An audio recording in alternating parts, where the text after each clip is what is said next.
later. Okay, we're good. Thank you. So I will call to order this meeting of the City of Salem Finance Committee for Monday, March 17th, 2025.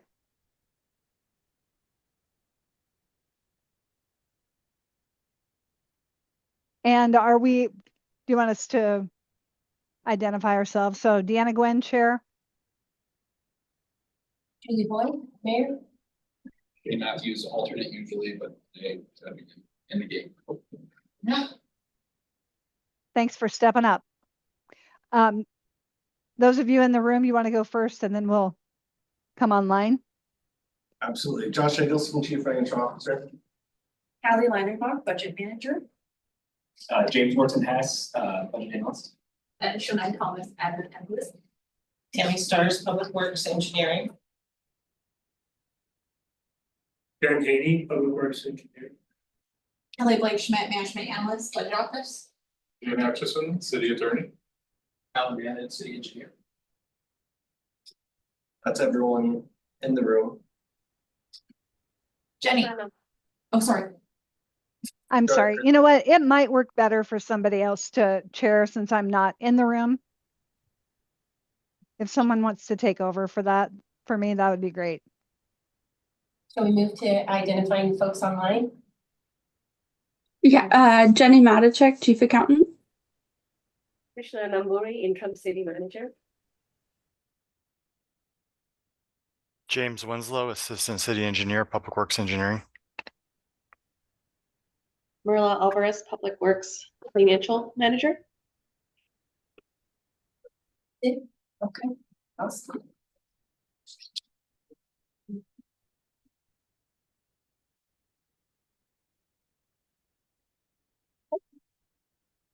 So we need approval of the minutes from February 18th, 2025. Give a motion. We'll do it for minutes. Can I get a second? Second, Thank you. Motion by, someone taking notes. Okay, motion by Shane Matthews and second by Deanna Gwynn. On to public comment. Is anyone present who'd like to make public comment? Whoopsie, hold on the minutes. Shifting gears. Okay, shall we vote on the approval of the minutes? Okay. aye. Aye. All right. Public comment, no one is present online or otherwise, okay. Action items, it's like 0. Management update and information items. Federal grant compliance and audit report. Thank you very much. And I'm actually going to defer to Jenny Matichek, our Chief Accountant. Jenny, if you could just do a brief overview of the Federal Grant Compliance Audit Report. Yeah, definitely. So this is for the year ended June 30th, 2024. It's the last piece of our audit for FY24. And we got a clean opinion back. It is pretty typical dollars that we've seen in previous years. And these are all federal funding. There's no state grants or anything like that included on here. But we passed with flying colors, so we're excited about that. Happy to answer any questions if there's any specific questions on the audit or the dollars being reported.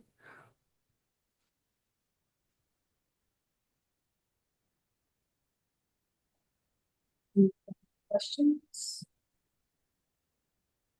Councilor Quinn, do you have any questions?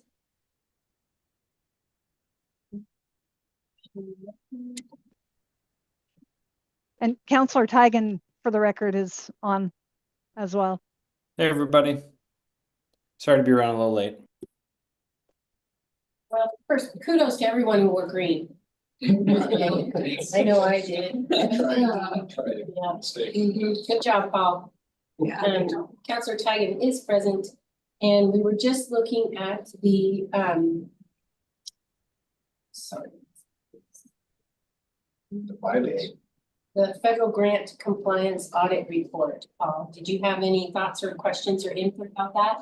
Yeah, well, I think it's well timed. Thank you, Madam Mayor. And I'll just note for the record that my 10-year-old picked out my outfit today. She definitely determined to keep all of her family members from getting pinched on St. Patrick's. So just in terms of, we've had a lot of questions recently come before council in terms of, what is the confidence that we have in federal funding, considering all of the tumult. Are you there, Zach?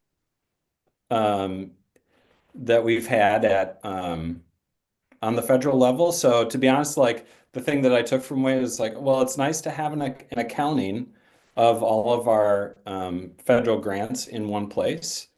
And to be able to communicate clearly with the community what the number is. I recognize this doesn't include some of the numbers that we would see from like the housing authority. But I appreciated seeing them. Maybe the question is to what extent we have this difference between the federal expenditures and the amount paid to subrecipients. And is there some, if we have 16 million in grants and 3 million out the door, or do we have some concern about that, the delta between those two columns and the lack of stability, I would say, at the federal level? So the difference between those two columns, largely the federal expenditures, those are expenditures the city expended directly, and we didn't pass through to subrecipients. So they're grant programs that the city expended, and there was no pass-through contemplated. So the total is the 16.9. Of that 16.9, 3.8 was passed through to subrecipients. Very common for our CDBG and home programs. But long story short, all this money's out the door. Correct. Yeah, these are actual expenditures. It's all been spent. Yes.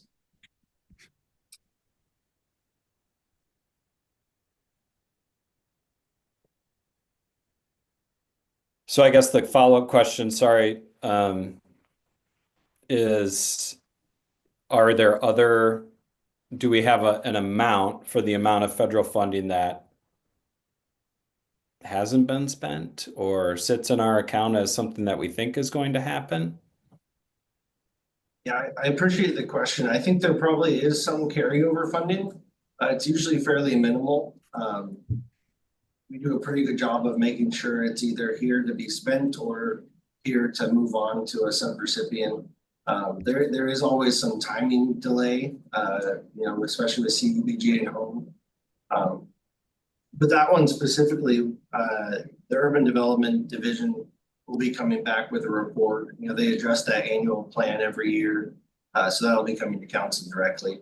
Everything else, there could be some dollars sitting there waiting for a project to be completed on the federal side. If you think about like the McGilchrist grant, there could be some dollars that have been received but not spent there. But in general, they're just held for a very short time before the project's completed. And to add on, a lot of these are reimbursement grants. So we'll expend the dollars and then get a reimbursement from the federal government. Yeah, and one last thing to add is, as part of the audit, we do a comparison of federal grant revenue compared to federal the expenditures you see here, so that the auditors can see how much that net difference is, and it's usually quite small. And like Josh said, it's usually timing, since these are reimbursable grants. Thanks for all that. That's great. So with it being a reimbursable grant and not knowing exactly what federal funding is kind of going, as to Councilor Hagen's point, is there any concern that we're going to expend the funds to do a project with the assumption or the anticipation that we're getting this reimbursement back and then that not happen? Have we had any issues or any concern with that? No issues to my knowledge. Have you experienced that? No, the only one that is those that we might not have an IGA signed yet. But the majority of ours have a signed IGA except for Front Street. Yeah, That's the one. Intergovernmental agreement. My very layman's terms for this is old money. Right? It's like, it's already done. We're not waiting for new from the federal government. Correct, it's not a new appropriation that we're waiting for, these are awarded grants with assigned intergovernmental agreement. And the big question mark that leaves everyone unsettled is not knowing what's gonna happen in the future, but we're not there yet. Correct, yes. Questions? If I may, just one final thing, I just want to thank Jenny and her team and also Public Works. And the Urban Development Division, they work with the auditors and work really well together to get all this put together. It's a pretty intensive testing process. And I understand it was even more intensive this year. So thank you very much. Can I ask what made it more intensive this year? They just ask for so much documentation and then they come back, and so they'll ask for so many projects, and then you're thankful when they're really small. And then they, oh no, now we want 3 more because we want lots, and they were really digging into fully compliance and certified payroll this year, which they have never done. They were digging into that this year. I see it as a really good thing, you know, if they kind of rotate their focus. Because that way we're always prepared to answer the questions that we were, of course. But you never know what's coming. Well, way to go. That's awesome. Anything further on this, Councilor Tygart or Gwen? Good. Moving on then. Ferry Street loan presentation. Thank you. I want to turn it over to Kelly and Ben.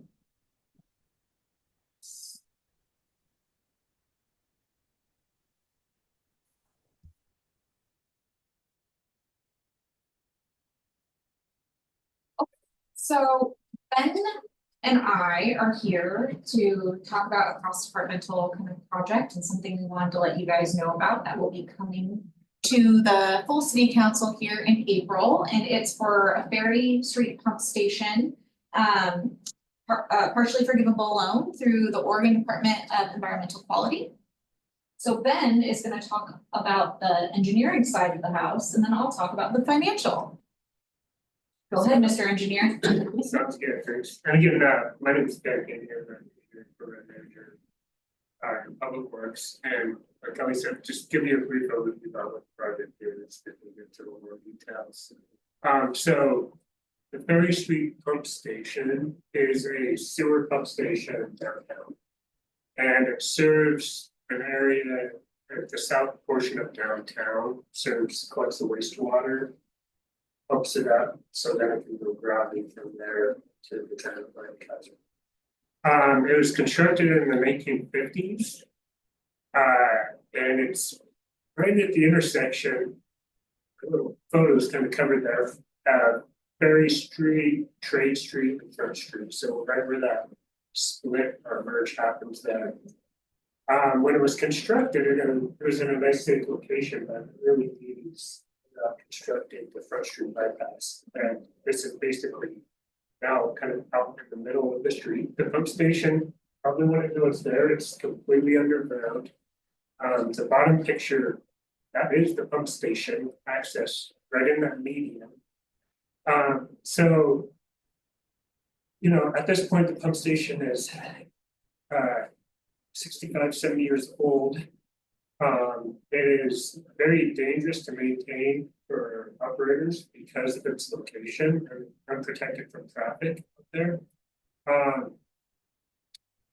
They've done a great job keeping it alive, but at high flows, you have to manually operate pumps. There's certainly a lack of resiliency and redundancy compared to current standards, both for seismic, and also there's no on-site standby emergency electrical generator. So if we lose power, that can go down there, hook it up to your trailer, mount a generator. Also, there's no controlled emergency overflow point. So if the pump station were to fail in a catastrophic situation, the overflow point is basements of downtown buildings. So there's a lot of reasons why we wanted to do this project. I'll have you maybe answer this. The plan is to relocate the pump station nearby to the city-owned parcel right near that same location. The city owns a triangular lot right now, which is currently a gravel parking. So the plan is to move it there. The pump station will be fully automated, so that you don't want manual operational pumps to happen during flows. And then it would be up to our current standards for resiliency, redundancy, both in the seismic level, but also we would have a permanent on-site emergency generator. And there would be construction of an emergency overflow pipeline. So we have somewhere for it to go if something really bad happened. And maybe just back up. And this is just a conceptual design of what that pump station will look like. So we're planning to have an architectural screening wall with some aesthetic components there. So it's not a nice, or it's a very visible location rather than coming to town off of Highway 22. So it may look something similar. Be above ground, so. Yeah, it'll be above ground, there'll be above ground building and above ground emergency generator. So, and then so just to introduce the it's a clean water state revolving fund. And Public Works is actively exploring different grant funding opportunities, and this came to our attention. And what the loan is low, the DQ Clean Water SRF fund is a low interest financing tool for wastewater and stormwater projects available to public agencies. And really the reason we're pursuing this loan is not so much for low interest financing, it's because there's up to $2 million in principal forgiveness program. And so we have been approved for a loan in total to about $3 million with $2 million of principal forgiveness. And the loan comes in two parts. What they do is they fund a design loan, and then once you meet some milestones, get to the end of design, then that loan agreement is amended for the construction loan. So we are at the point of having a design loan agreement from DEQ with some principal forgiveness associated with that, and then the rest, and we'll go into this, Kelly will go into those details for the second phase of the construction loan. And just a little bit on the principal forgiveness. So there are certain project attributes that qualify certain loans for principal forgiveness, and we met two of them. We only need to be one of them, but one was that the project has green or sustainable components, and that's things like energy efficiency, stormwater treatment of the site, the types of things. The other is the existence of our city's ratepayer hardship program as a qualifier, allowing us as an agency to qualify. And then the last thing I'll mention before Kelly gets into the details is that there is no prepayment. Which is nice. So a little bit more context about the loan, as Ben was talking about, there's kind of two aspects to the loan, the first, or two phases. So the first covers the design phase. And so that's about $1.1 million. And it's a 20-year agreement with an interest rate of just below 2.25%, which is very competitive, obviously. Principal forgiveness is 50%, so a little bit over $500,000.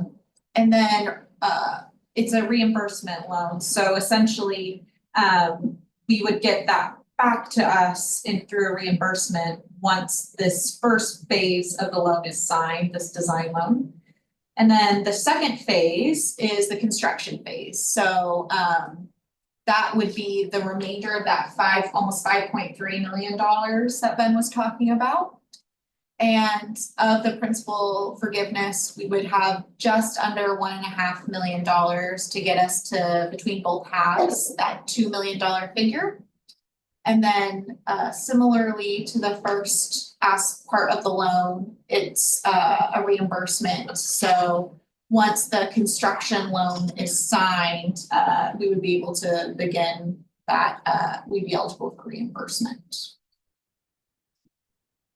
So some next steps currently, legal, public works and finance are working with DEQ to review the loan agreement and just make sure everything fits all parties' needs. And it would be for the design loan specifically.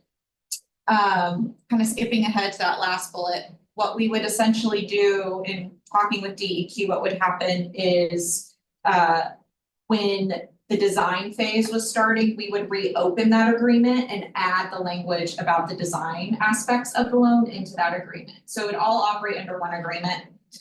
But what will come before you guys, our plan anyways, the first meeting in April to City Council is an authorizing resolution to go ahead and seek go into that debt with the state. And the agreement needs to be executed or completed by the end of April. So it's kind of the phase for that. The designing has begun now, clearly. Ben has been working on it.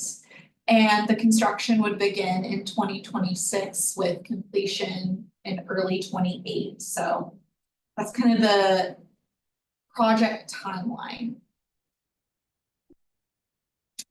And then I'm going to stop sharing my screen so that way you can see everyone and see if there are questions. Shane? Yeah, so one, I was looking at the design cost, so 1.1 million on a $4 million project, it's like 25%, which seems pretty high for the design fee project. And so is there a reason why this design is so much higher than the standard construction project as a percentage base? There's a significant component here because of the center that they're talking about specifically is hazardous materials. There's a huge hazardous materials. No conditions and issues there. So there's I'm having a really hard time understanding whoever is speaking right now. Like it's coming across really garbled. I don't know. Paul, can you hear? Want to talk? Yeah. Sorry about that. So there's one of the conditions for the design is a lot of investigations of hazardous materials that are pretty costly for this project. There are known hazardous materials issues in the vicinity of the site. We're constructing an overflow pipe. There's some known areas of historic hazardous materials and archaeological historic structures. So that's one condition of the cost, but the other probably more significant component of the cost is due to the loan itself. There's, there are requirements we now have to meet above and beyond what we typically would do in a design process as far as environmental reviews and processes and other things that are required specific to the loan. In total, those components are just for concept, the portions of additional expense the city has incurred to qualify this loan are in order of about $200,000 worth of money. That's a design number. The hazardous materials portion of it is probably another 100 to 150,000. So those are taking those numbers from a typical 15 to 20% design number you might expect to see for this type of project to a higher number that we're talking about. What hazardous material is it? I am not an expert, but there's concern of PCBs, and there's just a lot of various hazardous materials concerns from the historic use of this site from the previous mill at Riverfront Park, and just to the south of here where we're constructing a pipeline for the emergency overflow. There is also another no DBQ site with a variety of hazardous materials issues associated with it. Were you able to catch that? I apologize. Okay, good. Then I'll ask one more. Yeah, go ahead. So the other question that came up is, so with the cost of the loan, right, it's great that we get the forgivable portion. The non-forgivable portion, is that able to come out of URA fund since this will be a benefit to that area? That's kind of what It is not planning to be funded from URA funds right now. It's funding from utility rate revenues. Is there an option to have it from URA so we don't have to apply this? Well, they're not exploring that. Yeah, it would have to be part of the URA plan. And open the project is on that. Is URA kind of really specific to that? It can't just be overall specific projects. But I like the thought process, right? Yeah. Alternate funding. I think the other thing that's important to note is, you know, it's an authorizing resolution. We're securing it with utility rate revenue. It's also secured by the full faith and credit of the city. So that means that, you know, if for some reason utility couldn't pay the general funds on it, that's not gonna happen. Right. The utility is in good shape, but I mean, we want full awareness out there, you know, so when you issue something with the full faith and credit, you know, we actually have to disclose that current bond holders. So it just elevates it just a little bit above, you know, like an internal loan or a very specific loan with no security. That's great. We could use the URA to do the mural on the fence. Welcome to downtown.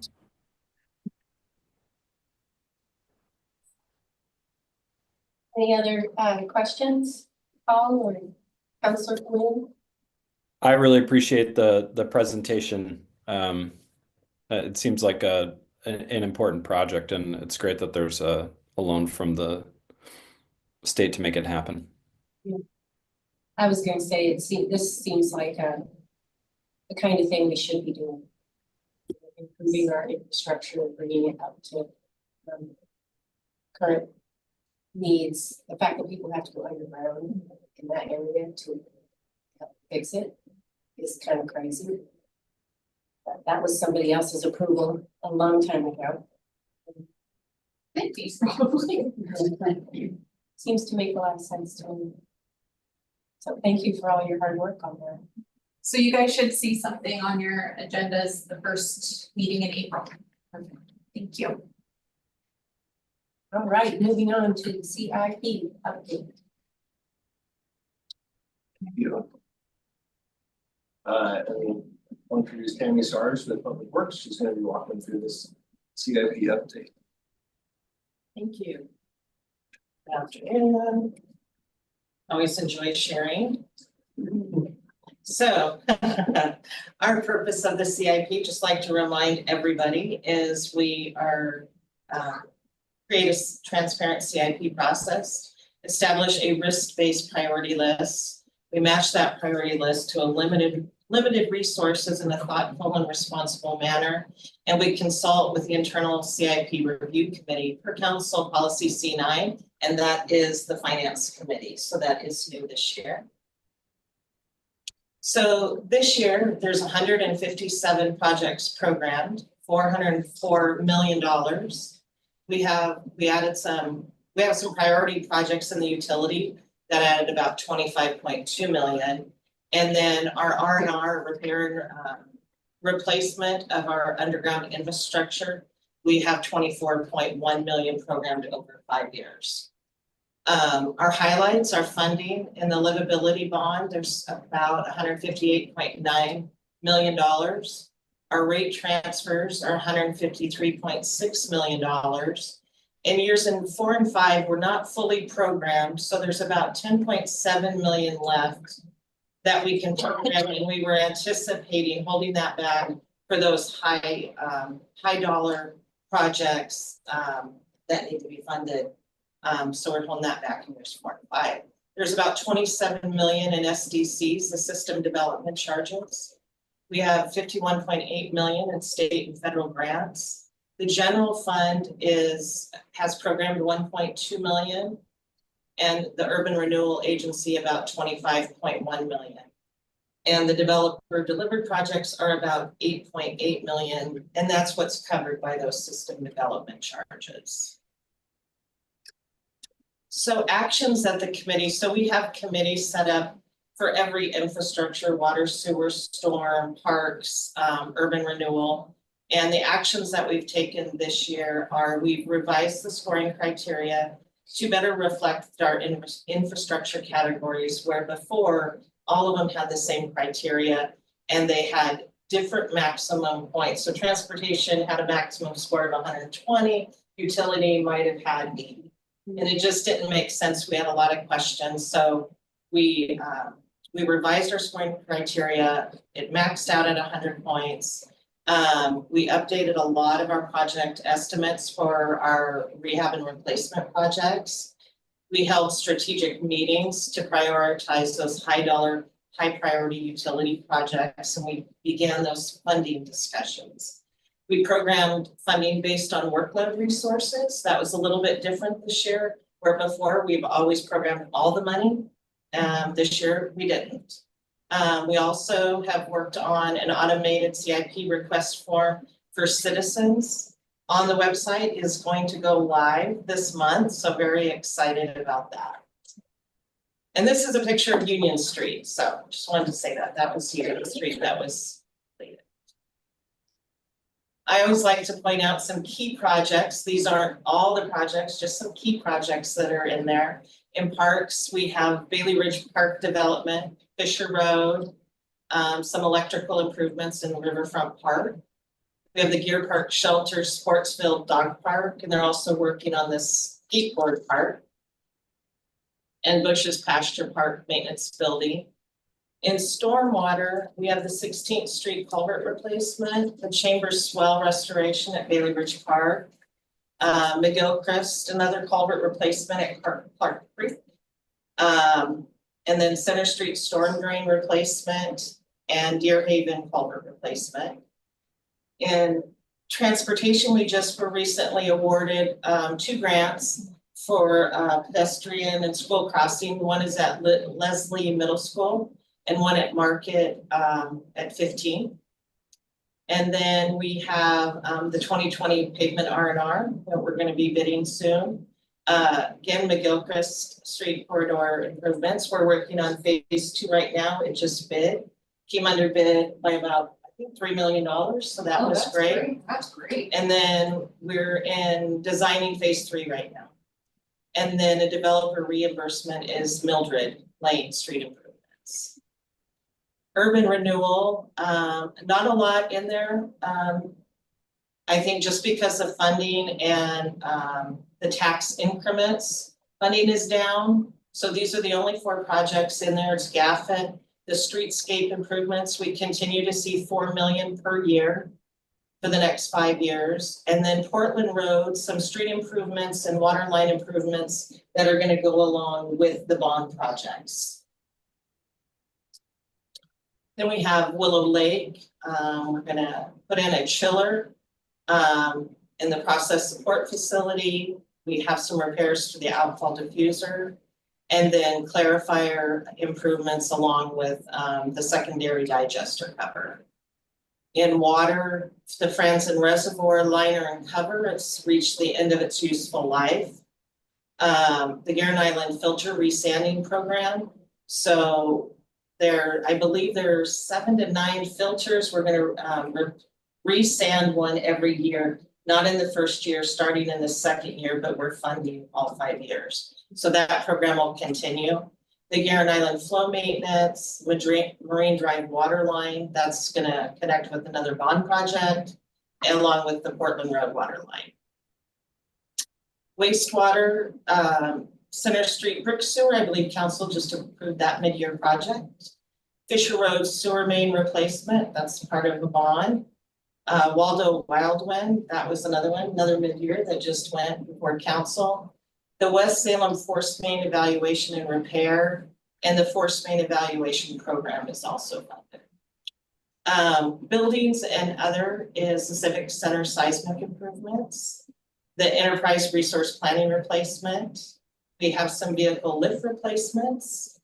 Center 50 plus HVAC replacement. And a new server for WVCC 911. So this is allocation by infrastructure. This totals the $404 million. You can see the bond obviously is putting a lot of money into our infrastructure. I'd like to point out that you can see in transportation where most of our transportation funds are state and federal grants. And you can see how that funding is going down. And a lot of that is from COVID, where they weren't allowing applications for grants. And then in parks, we don't have a big funding source as well, other than a bond or SDCs.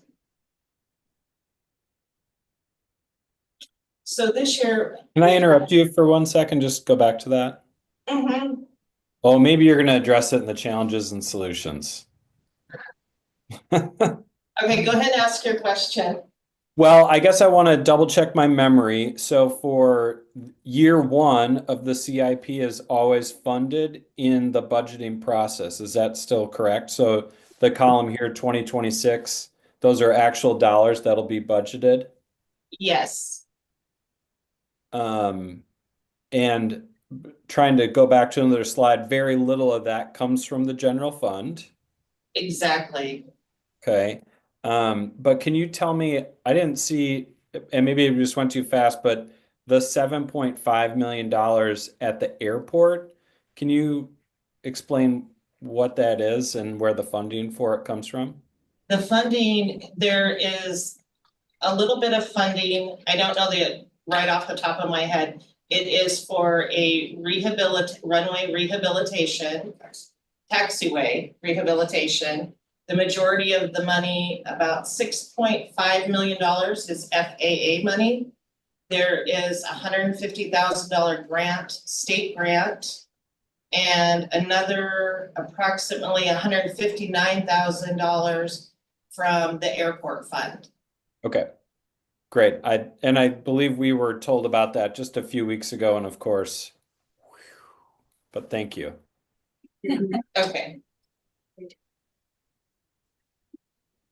So our challenges this year is, we had reduction in general fund transfers, and we, in order, our solutions to those were reviewing the projects, prioritizing those maintenance projects that have to be completed, and deferred all other maintenance. That's why that transfer was really small. We had reductions in our utility rate transfers in year one. It was reduced by 4.5 million. And in year two, it was reduced by 2 million. We solved that by analyzing our budgets, programmed funding based on priorities and staffing resources. We had a number of high dollar priority projects. We solved those by prioritizing planning, began scoping those high dollar priority projects. We have lots of aging infrastructure. We continue to plan and program appropriate funding for rehab and replacement of that infrastructure. And currently in the system we have, and that's in our software system, 566 unfunded issues that turn into projects. There's way more, but that's what we have. And we continue to prioritize, score, scope, and estimate those. So during this cycle, so I'm going to talk a little bit about the utility. So this cycle, we held some strategic meetings for those high dollar priority projects. We talked that needed, we needed program funding for planning, scoping, estimating, identifying a revenue source, whether that was utility rates, whether it's a bond, a loan, a grant. And so we could program in the future the design and construction in future CIP cycles. Go ahead, Kelly. So two of those high dollar projects are the Franzen Reservoir Liner and Cover. So in the first 2 years of the CIP, we have programmed 4 million and 4.1 million respectively, but there's another 23.8 million that we will need to fund that project with. It's a $31.9 million project. Like I said, it has reached its end of its useful life. It needs to be replaced. And then we have the Bennett Dam Complex, a $35 million project. And we have programmed 1 million in year one. And that's just to get it started, look at preliminary design, get some stakeholder engagement, pre-construction services and permitting. And then we're gonna have to find 34 million to get that project completed. Other utility projects that we were able to find full funding that was programmed was the Guerin Island flow maintenance, the resanding program, and the force main evaluation program. And then partial funding was the West Salem force main evaluation and repair. We did 1 million in year one, and as you know, at Christmas time, we had the blow up in the West Salem force main. So this is gonna go back, we're gonna go back and look and see what else needs to be done, and then be able to program next year. And then the water transmission main is another huge project that needs to be done. And in year 4, we're getting some money in there to begin planning, evaluating, and scoping that project. That's the end of my discussion. Does anybody have any questions? All of the work planned for Guerin Island, how will the Detroit drawdown affect how quickly we need to do that?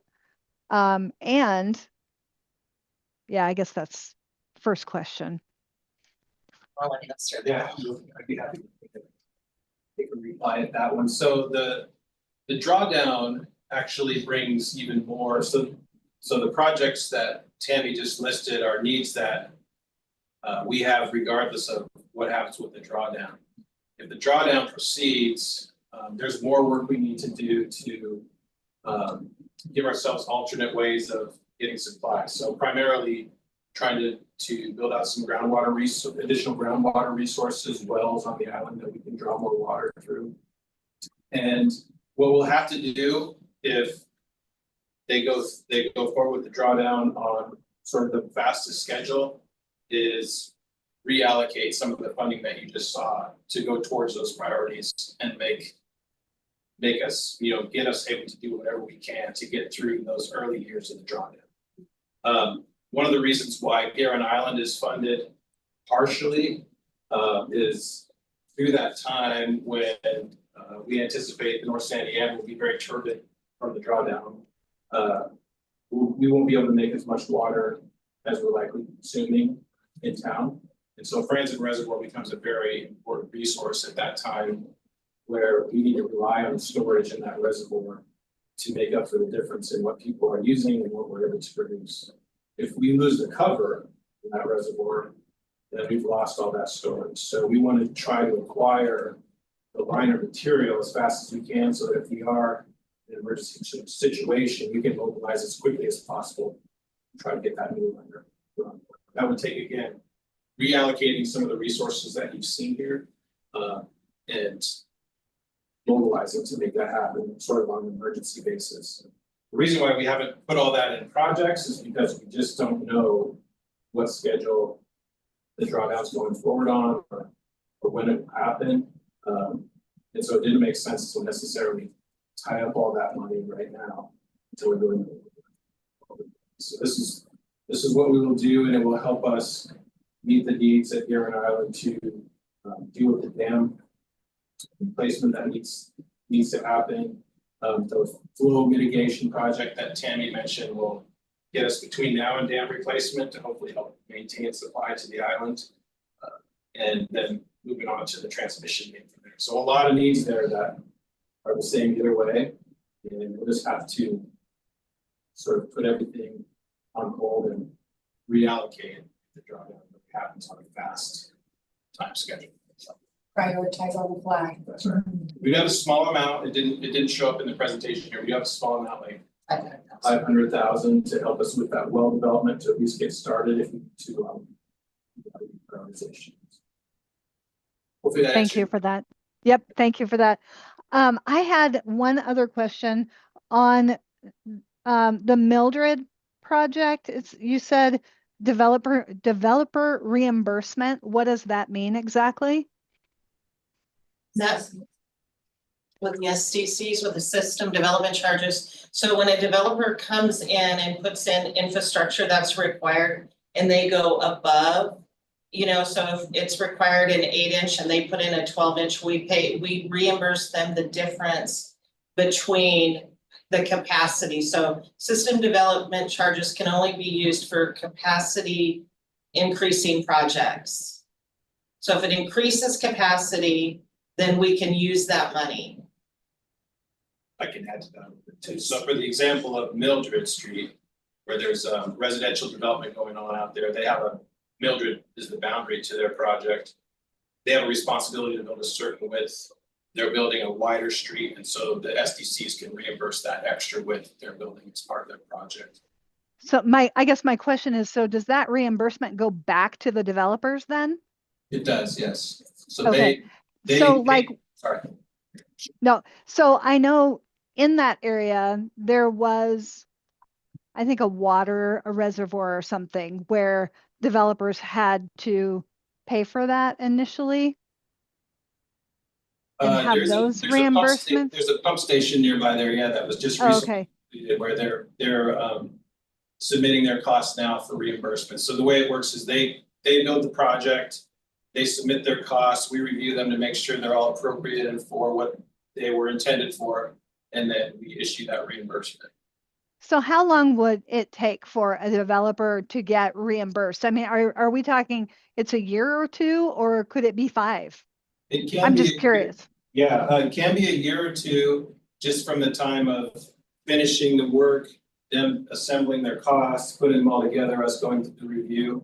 And then it's a matter of the budget, right? So system development charges, we only get what gets paid in every year. So sometimes it might take us a year or two in the budget to fully fund the reimbursement if it's a large one, like a pump station, like the example you're thinking. And if it's a reimbursement, do they get paid interest on that? I'm just curious. They do not. Right now, our code Okay. says that they just get the certified costs back when the funding is available.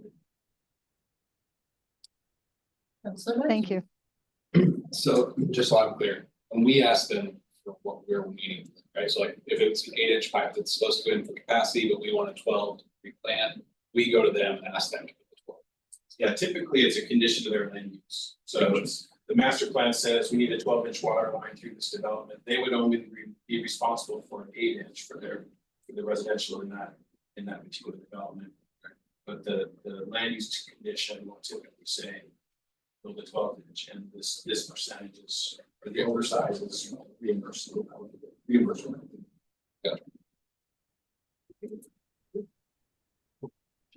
Councilor Tigan, did you have something? You know, I just wanted to say thank you. I'm always excited to see the CIP when it comes as part of the budgeting process. It's like peering into the future of what the city's working on. So thanks for the presentation. I'm actually going to jump off the call so I can get down to City Hall before our executive session at 5. See you soon. Drive safe. Thank you. Is there anything we need to vote on? Because do we have quorum? You still have a quorum, but there's no Okay. action needed. Perfect. Okay. Can I ask you a question? You mentioned that we had less or no projects because our dollars were down. What's the impact of the URA? So I think some of it is just our intention to close a couple of them. You know, so those the reaching completion, so we'll probably see less projects for a time. So the other thing that's happened is like South Waterfront, you know, just are starting to see some tax income there. So we're just in a bit of a lull. But I think it was personal. Well, I'm not sure how you prioritize such massive issues on the fly, but I've been on that TARP.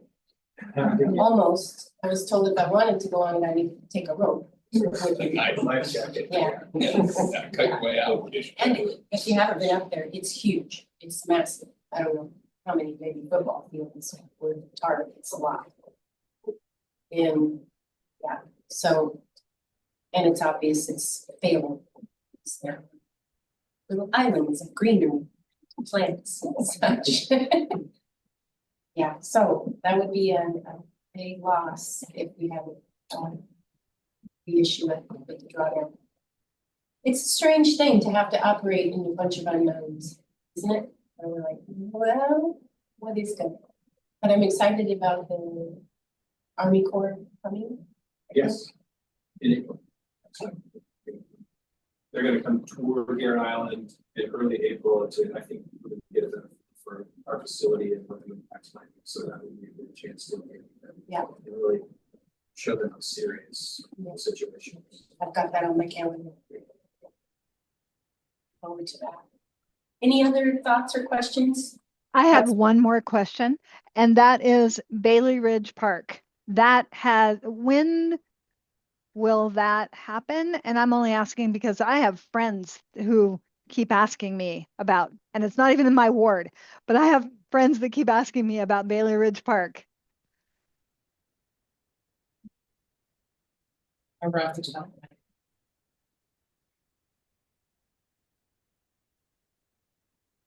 I was paying attention.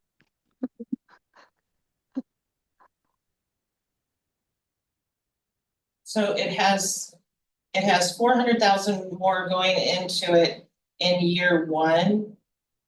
I will have to follow up, counselor, and find out when it's going into design for you. I don't know without talking to the project manager.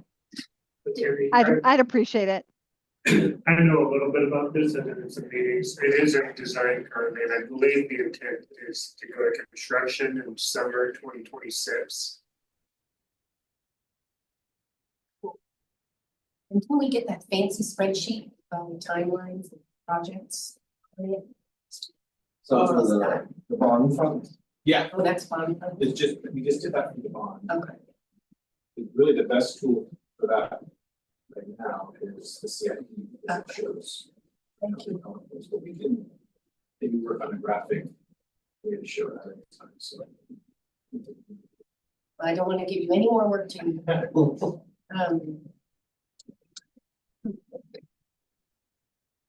I also wondered, I didn't know a thing about our underground pipes until they broke on the west side. And was that anticipated? I mean, was there any inkling that this was gonna happen, or are we all just flying blind until something happened? Yeah, I think it was definitely surprising because those force mains were not as old as some other infrastructure that we have in the ground. We have been looking at the West Salem sort of system more from a concern about capacity and the pump station not being able to keep up with demand. So the force main failure itself, I think, was a little surprising. As a result, saw the force main evaluation that Tammy presented on. So we know we're going to do some more work on West Salem to go find other spots where it might be weak and try to make some fixes.